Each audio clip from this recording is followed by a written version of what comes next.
Нека ви разкажа една история за онзи край в България, който е основа на учебниците, но който цял живот не стига да изучиш. Онзи край, който и да снимаш, и да го описваш с думи, не можеш го обхвана в цялата му пъстрота.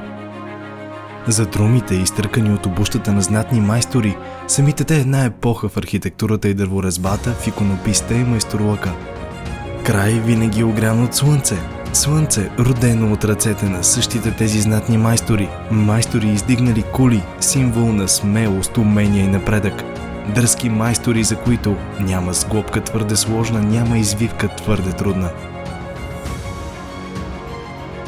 Майстори изградили паметници на вярата, които и до днес пазят спомените на поколения, родени и израснали тук. Църкви, в които да се смириш и да намериш път към доброто. Храмове, които ще останат и след твоите деца. Право думат. Тук е място за дом, за отмора, за обич. Край, в който да се веселиш с хора, ще опалят сърцето и понасят краката. Тук, където традициите не просто се почитат, те се създават. Традиции не само във фолклора, но и в историята, защото тук историята я пишем. Понякога из кръвта си.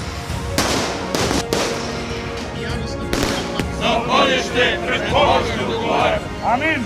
Амин! Тук е място, в което да откриеш или да се обърнеш към себе си.